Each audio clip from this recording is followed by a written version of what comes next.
지역을 생각하고 미래를 준비하는 KBC 칼럼. 이용섭 전 국회의원입니다. 오늘은 내년도 나라 살림에 대해 말씀드리겠습니다.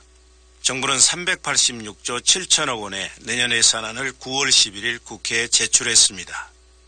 내년 예산안 중 가장 걱정되는 부분은 재정 건전성이 크게 위협받고 있는 점입니다.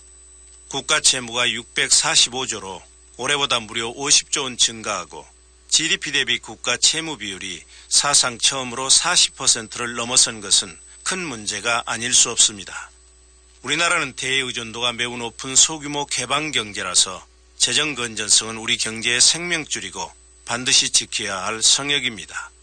그러나 정부는 크게 두 가지 오류를 범하고 있습니다. 첫째, 우리나라 국가 채무 비율 40%는 OECD 평균치 115%보다 크게 낮기 때문에 걱정할 수준이 아니라고 보는 점입니다. 그러나 정부가 발표한 국가 채무 규모는 실제보다 크게 축소되어 있습니다. 부실화되면 국민 세금이 투입될 공공기관 부채 등을 합산하면 국가 채무는 1,000조 원을 훌쩍 넘어 결코 낮은 수준이 아닙니다. 더 큰 문제는 재정 적자가 구조적이고 국가 채무 증가 속도가 너무 빠르다는 점입니다.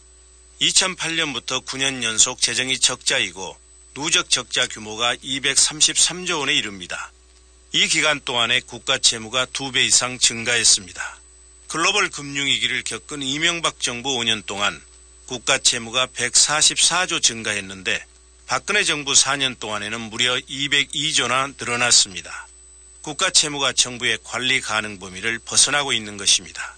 두 번째 오류는 정부가 예산 규모를 축소하는 방법으로 재정 건전성을 달성하려 한다는 점입니다.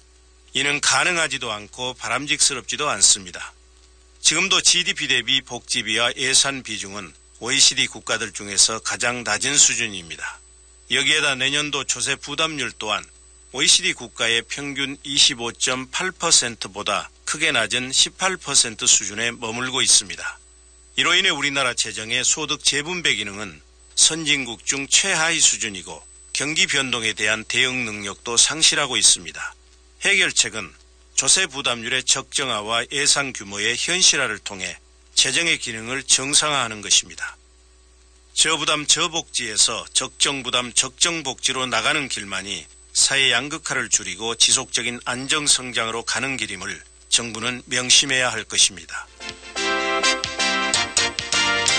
KBC 칼럼 이용섭 전 국회의원이었습니다.